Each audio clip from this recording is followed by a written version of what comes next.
But he may be expecting it from you, so let me send it to you. So forward it to him because he may not be looking out for my. Okay, he's seen it. He's seen it. He's seen it. He's seen it.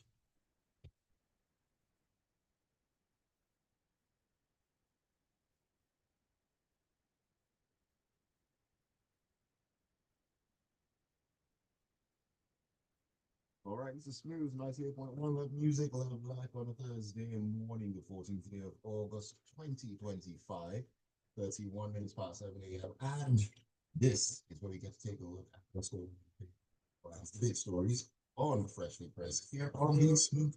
Yes, my name is Ayokunmi. Beautiful morning it is, and a beautiful morning to take a look at the major talking points. Welcome into another interactive session. So this is how it all works. We'll take the stories, we'll get analysis, and your thoughts and contributions will follow as well. The WhatsApp number to send those messages in to us, 0911 0911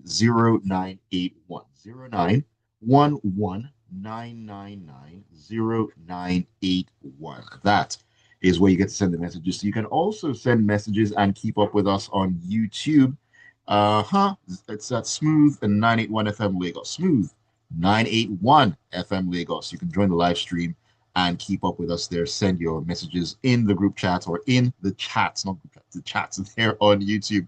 All right, joining me to take a look at the stories this morning. Gbubemi and Mr. C are with us today. Very good morning to you, gentlemen. Great to have you on the show. Good morning, Ayo. Good morning, Mr. C, and good morning, Lagos.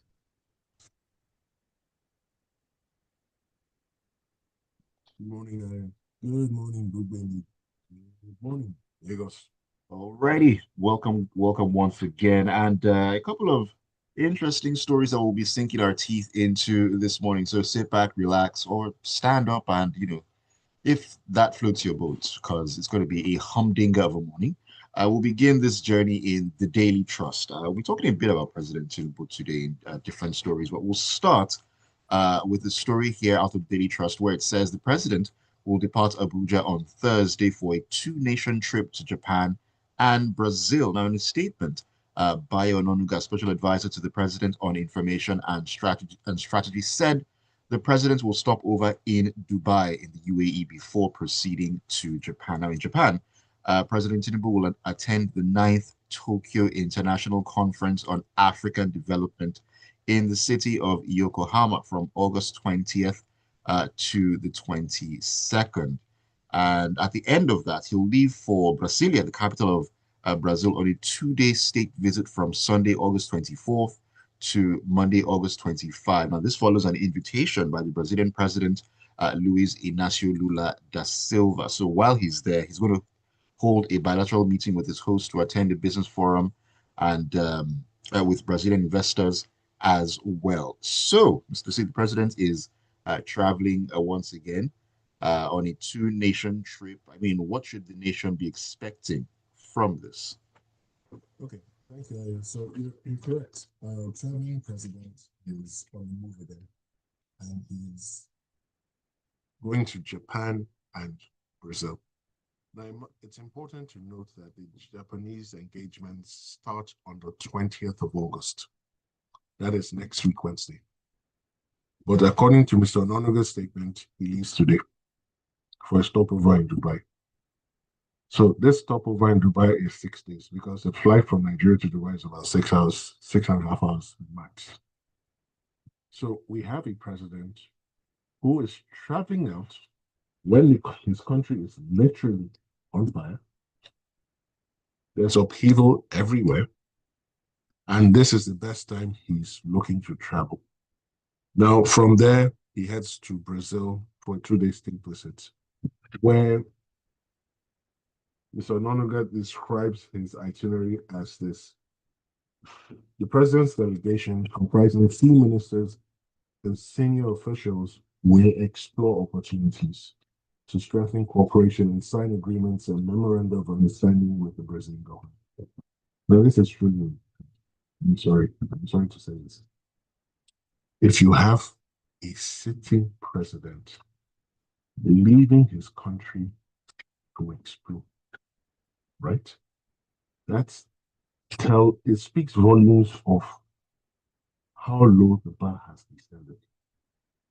If we had a functioning, if we had an ambassador in place, if we had a functioning embassy in place, these are some of the things they will sort out ahead of time.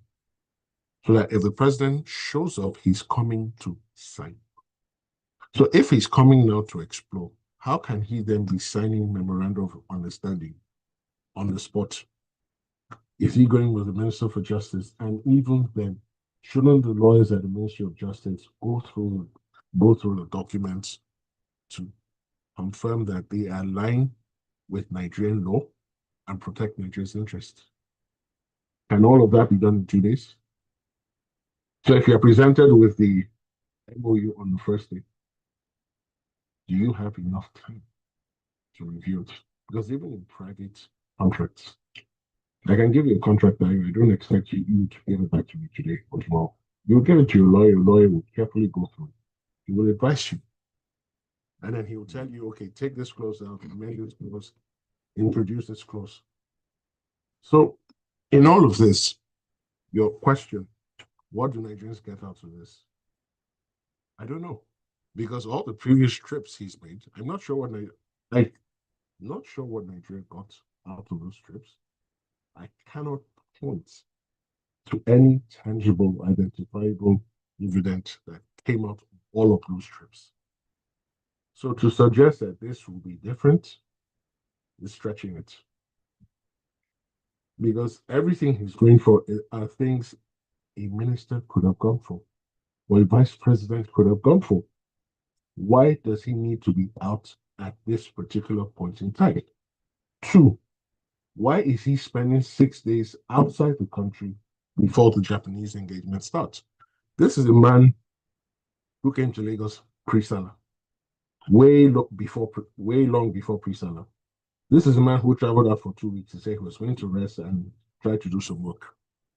So all these frequent trips outside continue to fuel the narrative that all is not well. He's going to receive medical attention away from finance. Because even the handlers cannot explain what he's doing in Dubai for 6 days. In any serious country, this is untenable. It won't be accepted. But here, it becomes the law. Will this be his last trip for this year? Highly unlikely. This is just Q3. I fully expect him to travel in Q4.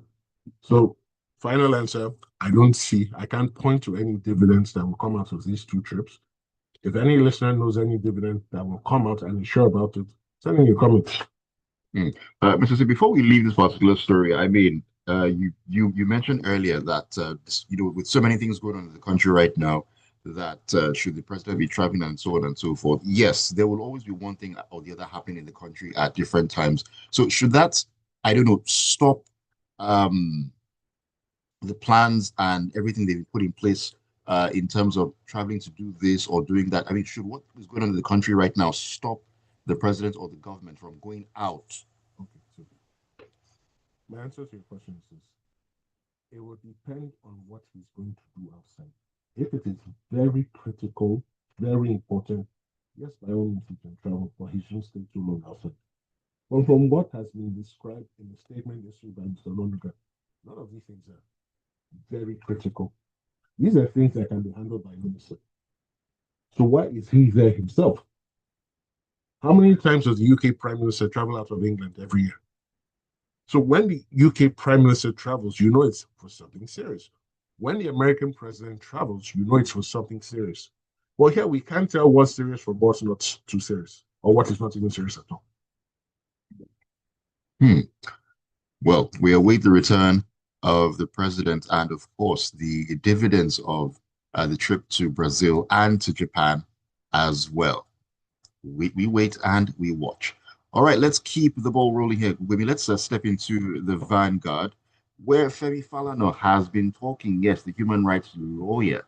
Now, he has accused the federal government of undermining its moral authority to prosecute unruly air passengers following its decision to pardon Fuji star Wasiu Ayinde Marshall, popularly known as Kwam1, over alleged misconduct at the Nnamdi Azikiwe International Airport. Now, the IG of Police's office had opened an investigation into allegations that The musician poured the content of the flask on a pilot, a security officer, and some passengers at the airport. However, before the probe could be concluded and charges filed, the federal government accepted his apology and announced plans to appoint him as an ambassador for airport security protocol. Now, Falana criticized the move, warning that it sets a dangerous precedent. Do you agree with that assertion that I mean, after these incidents with Kwamwon, with the Comfort Manson as well, that going forward, the government doesn't really have that moral leg to stand on if any other incidents happen in the future? Yes, I'm inclined to agree with Mr. Femi Falana. So, a lot of people had, weighed in, shared their opinions, technical and non-technical people, based social media opinions and all of that about both incidences. Regarding Kwamwon's incident, some people had even likened it to a hijack because it appeared as though he was trying to stop the plane from moving. And if we agree that that was a hijack, then that's a serious offense. It's not just an offense against the airline, it's an offense against the nation. We also saw videos of Miss Comfort Emanson as well, with her altercations with the Ibom Air officials as well. There are a lot of divided opinions as to who the aggressor was or the instigator or whatever. So in my opinion, both incidences should have been fully investigated and then the results published publicly.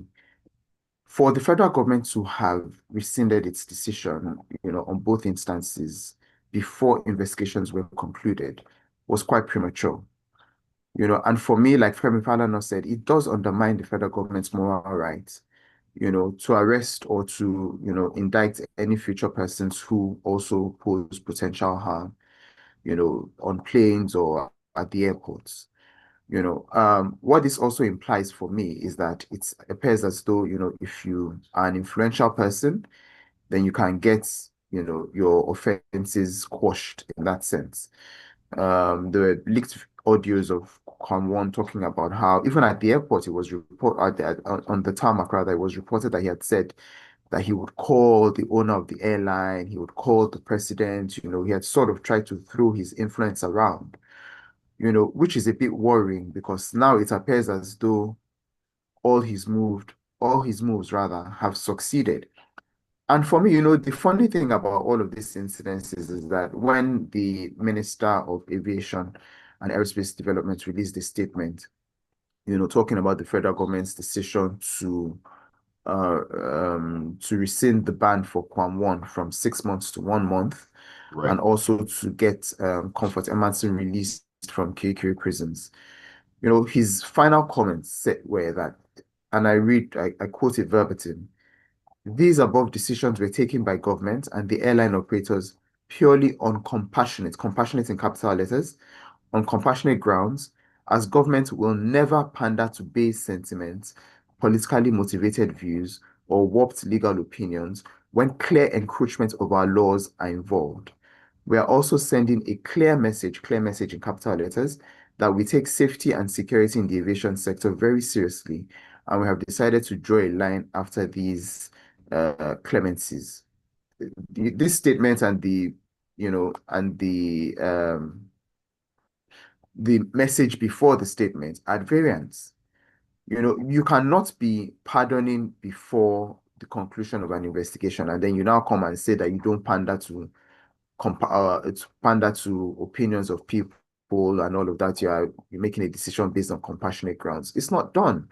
We talk about it. I talk about it all the time, how people never really face the consequences of their actions, and this just aligns with that. I don't know if Comfort, for example, had any influence in government, but we can also infer that maybe because Kwamwon had influence in government, she was able to ride under that because the government would not have wanted to be seen as unfair. So Right. tomorrow, if any Mr. Lagbaja, without any influence or whatever, does something similar, what's going to happen? Are we going to pardon them as well? What precedence is the federal government going to quote when they decide to indict that person fully? Because people will remind them that previously you pardoned these people and you did not even allow the investigations to be concluded. At the very, very least, I believe that the investigation should have been concluded. Maybe after that, the federal government could have issued a pardon or whatever, but at the very least, the investigation should have been concluded. Right. Thank you for that, Gbubemi. Mr. C, I'm glad you're in the studio because you can give us a legal perspective to this. Now, what I want to know is that what we're talking about a moral leg to stand on. Now, the fact that the investigations were not concluded, there was no court case or anything. Now, can we safely say that going forward, anything that happens to anyone else, you can only cry from a moral point of view? There's no legal precedent set, is there? No. There's nothing of the sort. So, several offenses were committed by Kwame, and I have to read it out for the benefit of our listeners. The first offense is endangering the safety of an aircraft, and this falls under Section 33 of the Civil Aviation Act. And it states that a person commits an offense if they do any act that endangers or is likely to endanger the safety of an aircraft while it is in flight, taxiing, landing, or taking off. And it is punishable by life imprisonment or a minimum of 10 years. That's the first offense he should have been charged with. The second offense is interference with an aircraft, and this is under Section 83 of the Civil Aviation Act. And it says deliberately preventing or disrupting a flight operation is considered unlawful interference and can be treated as a terrorism-related offense. Third offense, obstruction of aircraft movement. This is Section 459A of the Criminal Code Act. And it says a person who unlawfully obstructs, hinders, or impedes the movement of any aircraft in motion or on or over an aerodrome is guilty of a misdemeanor and can be sentenced to a term of 2 years in prison. Offense number 4, trespass on an aerodrome, and this is Section 75, subsection 1 of the Civil Aviation Act, and it's punishable by fine or 6 months imprisonment. But this is Nigeria. In any serious country, Kwame doesn't work, irrespective of his links to anyone. But Nigeria being Nigeria, congratulations, he's now an aviation security ambassador. Naira Marley is an ambassador for the drug agency, National Drug Law Enforcement Agency. So here's my proposal. Yahya Bello should be made an ambassador for the FCC, anti-corruption ambassador. Going by this logic. Yeah. Interesting times that we're living in. This is Ajayi Oloniloa on WhatsApp. He says it's preposterous to name Kwame as an aviation ambassador ostensibly as a reward for his felony at the airport. It's a bad precedent and wrong signal to potential lawbreakers as well. All right, let us see here. Back into the stories, Mr. C.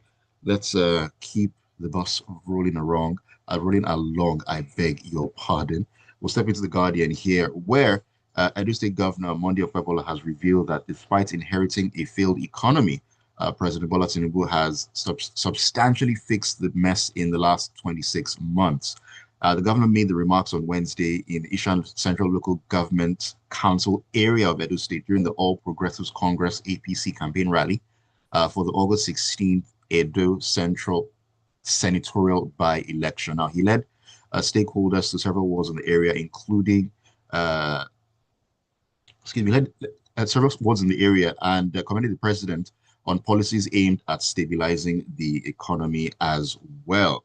Edo State Governor, speaking highly of the president, talking about how he's been able to turn around the economy in the past 26 months, despite inheriting what he called a failed economy.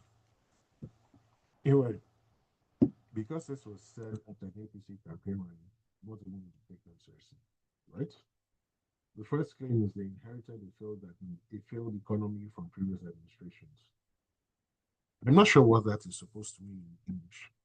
This is the man who begged that it's his turn, insisted it was his turn. He says that nobody should be sympathetic to him, that the buck stops on his table, and he will fix the country. Now, Governor Okpebholo says he has, to a large extent, fixed the problems in the country. But just the other day, we had the Sultan speaking that the governments at federal and state level should be more compassionate, more sympathetic to the plight of Nigerians. Now, if the economy has been fixed according to Governor Okpebholo, who are supposed to be the first beneficiaries of this fixing? The ordinary people on the streets.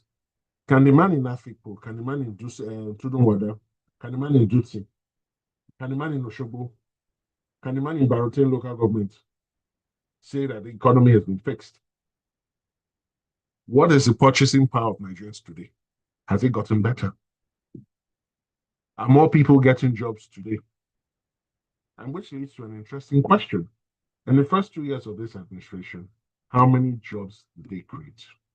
They've been extremely silent on this, and I'd like supporters of the administration listening to this show to send in comments with the figures so we can interrogate them. So I'm not sure what exactly he's fixed. Is it the security situation? Is it the economy where people are struggling to survive, where many states are still not paying the national minimum wage, as bad as it is? Well, isn't that on the state governors? Even the federal ministries, departments, and agencies, how many of them are paying minimum wage? You'll be shocked. Is it in terms of healthcare, where most of the eligible doctors and nurses have either immigrated or are thinking of emigrating? Is it in education? So where exactly did he succeed? Well, I mean, we can look at some of the reasons. I mean, okay, looking at the oil sector, for example, talking about Nigeria's oil output. I think there was a report where it was reported that at least this year alone, our OPEC quota has been met, which I mean, a lot would say is a step in the right We direction. only met it in June. The first time we met it was in June. We have to put that in proper context. From January to May, we did not meet it.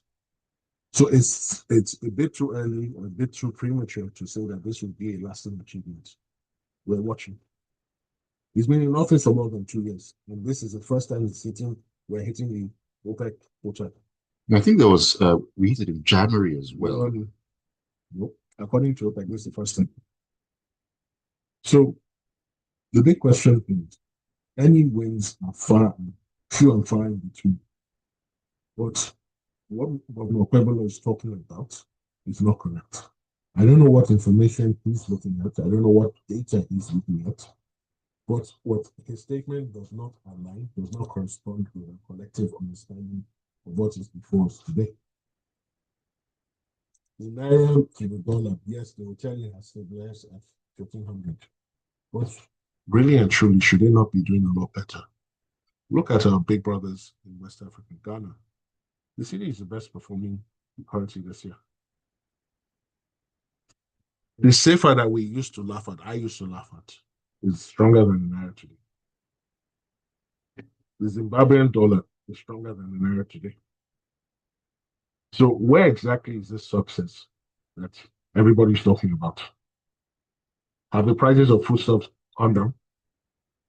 Some have. Because people are not buying. When you have more supply than demand, prices must naturally come down. The bigger question is, are we in place for the talking about? My personal instruction. Listeners, if you disagree, write a comment. All right, provide those comments on WhatsApp 0911 999 That is the WhatsApp number. You can also leave the comments on YouTube as well, if that is where you are. Smooth 981 FM Lagos. Right, let's step into the world of education here. The Guardian is where we're taking the story from. Where it says the federal government on Wednesday approved a sweeping 7-year moratorium on the establishment of new federal universities, polytechnics, and colleges of education in a bid to halt the proliferation of underutilized institutions and refocus resources on improving the existing ones. Now, this decision was taken at the Federal Executive Council meeting presided over by the president at the presidential villa in Abuja, followed a memo presented by the Minister of Education, Dr. Olatunji Alausa. 7-year moratorium, but is there a need to place a sweeping, 7-year moratorium on a new federal university? I mean, they can't be approved or they can't be put out there without the federal government say so anyway. So, I mean, I get the idea behind it because there's a lot to be done in that regard. But do you think that this is the right approach and a step in the right direction as well? Yes, I do. And in fact, I think that it's a decision that should have been made many years ago. Currently, if we look at all the high institutions that we have, universities, polytechnics, colleges of education, both at the federal, at the state, and private institutions. We have a lot. We have a lot of institutions. This statement further goes on to show that even though, some of these federal universities have been approved, admissions into them have been low. It's even recorded that some of the institutions did not even have any JAMB selections at all in the last JAMB cycle, which is quite worrying. Mm. Previously, one thing, in my opinion, and I maintain this is my opinion, one thing that has always guided the establishment of many of these institutions has been sort of like federal character and ensuring equity across the nation. So some people come out and cry, oh, we don't have a federal institution in our location, blah, blah, blah. Eventually, the FG goes there and, sets up maybe a university or a polytechnic or something. Many of these institutions, in my opinion, have not been driven by need. They've been driven largely by trying to ensure a balance in federal character across the nation.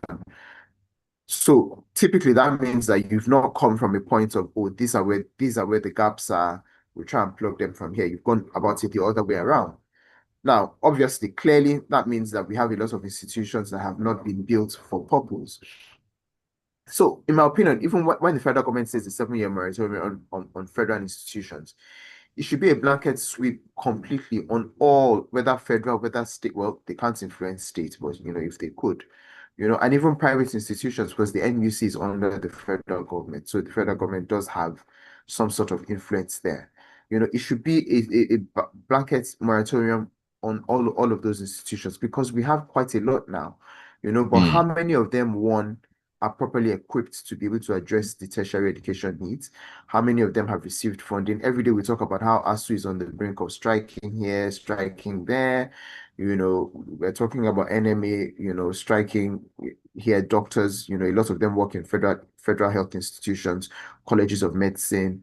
There's so many institutional problems in our educational sector, that establishing more institutions is not the solution.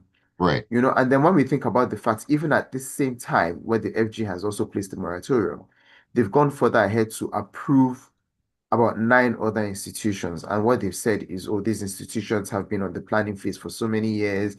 They've invested in infrastructure. They've done this, they've done that. And it would be unfair to deny them, approval.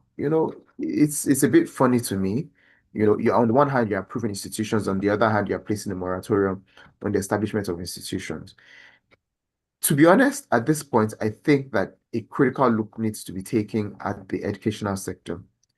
Quite all right, tertiary education is not for everyone. Not everybody, and this is a personal opinion, not everybody should access, has a need to access tertiary education because there's vocational institutions as well. All those are also very important. Vocational skills are extremely quite important. The FG should go back and even probably put together a think tank or something to be able to even review the impact of all of these institutions. Like it rightly noted in this report, many of them don't even have enough students commensurate to the courses that they're offering. Some of them even have more staff than they have students. So what exactly are those institutions existing for? These are institutions that the FG will continue to provide allocations for every year to pay staff salaries, teaching grants and all of that, so it's a critical need. If possible, this should be extended as much as possible to also state institutions. Maybe the FD should sell that to them, but also private institutions as well. We don't necessarily need any more. What we need is to make sure that the ones that we have are fully utilized, are fully funded, are fully operational.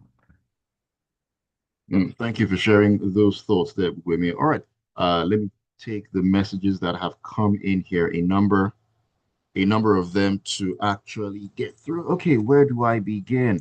This is coming from, this is Ade in Lagos. Ade says, for the release of Kwamwan and Comfort Manson and making them ambassador, well, it's only Kwamwan that has been made an ambassador for security protocol. I heard, though, that Comfort Manson is also being considered for something similar. Anyways, it's just eye service to cover up the damage they have done to this country by making us a world's laughing stock. Now, what will we tell our children? Ambassador for bad acts? Like a thug barging in front of a bus or a keke marua For Kwamon, his act could be likened to a terrorism act in the same country. He'll be arrested or I don't know about being shot on sight, but he'll be arrested. But the government let him go, and so on and so forth. All right, thank you, Ade. This is Joseph Menier in Silver State in Ejigbo. He says it's just pathetic how uh, governance has declined so low that sentiments are applied in the rule of law. These impunities, the previous and present administration continue to plunge Nigeria into oblivion. The government should be mindful that more people are going to commit worse behaviors at the airport, and the government should be prepared to forgive and forget. Giving ambassadorship to compensate for lawlessness, but dignity and integrity is thrown to the wind.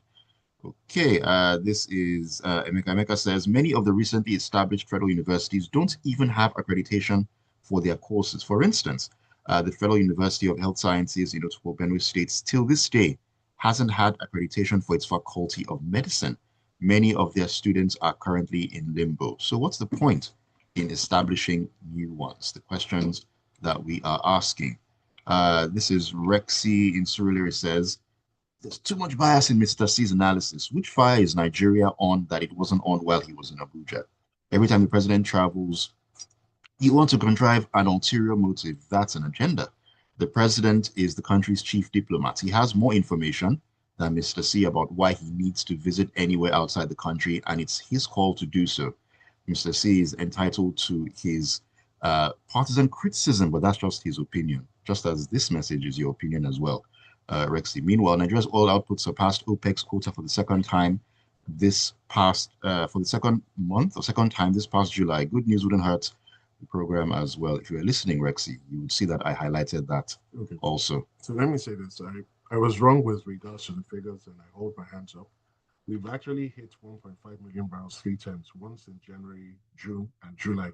I had no access to the July report until just now. So when I was speaking as of June. But yes, okay, so we've hit 1.5 million 3 times. And I read Rexy's comments. I've heard his comments. He cleverly made no mention of the fact that for 6 days, his whereabouts are unknown. What he's supposed to be doing are unknown. Now, when he says the president is a chief diplomat, that is correct. Does that then mean that every single trip, whether it's not key or critical, that he embarks on it himself? That's why he has a minister for foreign affairs. That's why he has a minister for trade and investment. That's why he has a vice president. It's not everything he's supposed to be doing himself. And if Rexy cannot understand this, then there's nothing I can do about it. All right, let me round up with other messages. Tony Marine Beach says the constitution of our land, and especially the twisting of the constitution, gives so much powers to the president, and by do so reduces the governors to his servants. This is the simple reason for the, in quotes, I servants role being played by all these governors, because the president can just wake up one morning and devise a strategy to remove a governor he doesn't like, as we have seen. Virtually all our laws being damaged under this administration. It can only get worse unless Nigerian youths wake up and put the old ones out of their future. All right, let me see here. Are we good? Yes, indeed, we are. All right, we need to wrap it up. Thank you all so much for all the messages and keeping it tuned regardless. We appreciate you and you taking out the time. Thank you so much to you, Mr. C, and of course, Gbubemi, for joining me this morning. Thank you so much for having me. Thank you for having me. Let's close out the weekend style and look forward to the weekend. Yes, indeed. The weekend, definitely looking forward to that one. And looking forward to more amazing stuff coming up this morning on the Smooth Breakfast. This is Smooth 98.1. My name is Ayokunmi. Stick around, 8:15. It's all about entertainment in the grapevine.